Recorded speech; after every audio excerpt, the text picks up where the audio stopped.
is safe within your name. Yes, we know. Yes, we know. Most of the times as teachers, there are some things they do not tell us in colleges.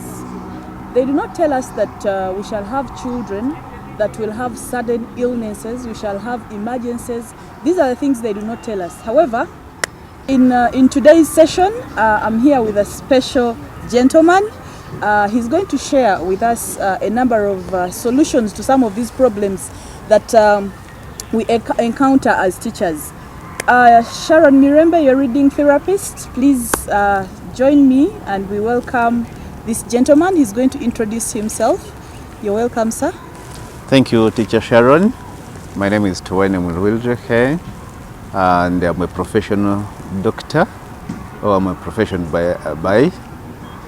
doctor by profession. And these are things we do find in the way, and these are accidents in schools and in homes and everywhere we go. And as a teacher, you must also be knowing how to handle them and give the first aid before the child is brought to the hospital, which can save the child. Okay, thank you very much, Doctor. We have a number of, actually, the teachers kept on sharing a number of challenges they go through, they face with their children.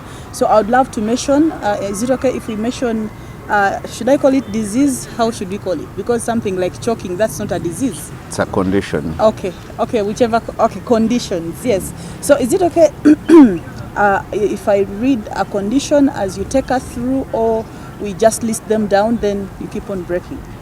Yeah, I think we can go by one. We can first mention them, then we can be breaking as we move on. Okay, some of them, some of the conditions, we have choking, we have strain and sprain. Wow, I don't know that. Okay, we have high fevers, we have cuts, we have broken limbs since we have swings in school, and then we have fainting, we have nose bleeding, we have burns, we have measles. I think measles is a disease. Yes. Yes. So we have stomach pain and so many others. I think let's read condition by condition, then as you guide us on how best we can handle. Yes. Thank you, Teacher Sharon.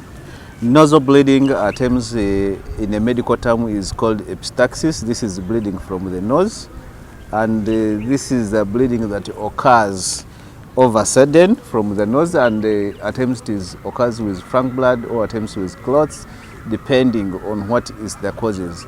And this nasal bleedings at times occurs in schools. The most common injuries, these are due to the common injuries. You find a child, maybe they has knocked each other, or has fallen down, or has been traumatized, or he got a trauma or a blow. Also, all of a sudden, someone may injure the other, like maybe they are trying to move from one to another. There are several causes. The most one is trauma, and then the second one is the foreign bodies. At times, the foreign bodies enters the nose. Meaning they get a foreign body, something enters the nose, and then you find it creates. And then the other is nasal picking, like there are things that get stuck in the nose, and then as the child is trying to pick from the nose and end up traumatizing the nose, and then he gets bleeding.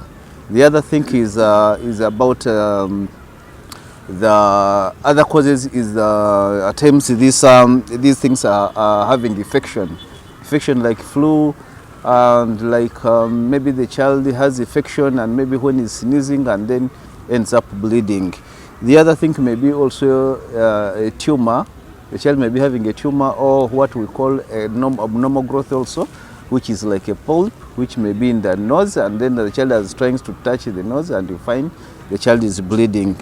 The other things, we always group them into two categories. We have the local cause and then the external cause, which is systematic cause.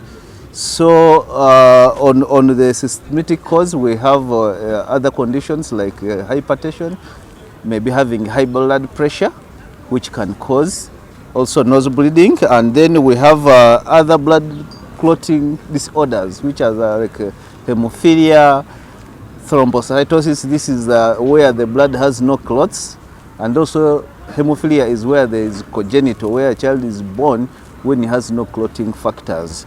Then the other thing may be a liver disease, which may cause, because most of these clotting factors, most of them are manufactured in the liver. So the child may be having a liver disease that can lead to this. We have the other thing we have is medication. The child may be on medication. Like aspirin makes the blood not clot. So the child may be on this drug. We have also others which we call anticoagulants, which stops blood from clotting. So all these can cause the nasal bleeding. So, doctor, if such a case or such a condition happens, as a teacher, what am I supposed to do? Yeah, basically, we one of the things as a teacher you must have the skills of doing this first aid. All teachers, they should be trained on how to handle, because you are the people who keep with these children in schools, and you are the people who stay much longer with them. And that's one takes you back again to the criteria of admission. When you are admitting a child, that's why you should have a medical form of these children, know the condition of these children. That's why they should have examination. When they are coming, there is a letter they should get from their doctors that expels what condition is this child having. And it's supposed to be done every term. Every term with a child is supposed to come with a letter showing what condition is having. Is the child having a chronic illness? Did he feel sick during the holiday he was? And then as a teacher, you need to know the first aid. The first aid, when you know that the child is bleeding, the first thing is, we always say in the first thing when you are giving first aid, you first make sure you make yourself not to be a casualty. That means you should not make yourself get infection. We are living in the areas where there's hepatitis and HIV, so you have to make sure you are protected. Either you can use a hanky to come and pinch the child's nose, or you can put on gloves. That's why you should have a first aid box in schools, so that all these things, and they should be in classes. Actually, every class is supposed to have this first aid box. So when the child gets that, you are supposed to come and make the child sit, make the child comfortable in a sit-up position, and pinch your using your two fingers, the index finger and the thumb. You pinch on the nose where there is a soft bone, where the first soft bone ends, and you pinch as the child moves forward. And then you make this child relax. If he is having blood that is swallowing, you should not allow this child to swallow blood. He should spit the blood if he's swallowing, and he should breathe through the mouth. And then after pinching, you pinch the nose for about 5 to 10 minutes. And then you relieve and still see if this child is going to continue. 10 minutes, 10 seconds? It is 10, it's always, 5 to 10 minutes for pinching. Then you make this child comfortable, relaxed. You make him to make the head forward in front so that he doesn't swallow the blood, so that when the blood which is following is able to come through the nose and is able to flow down, other than going backwards.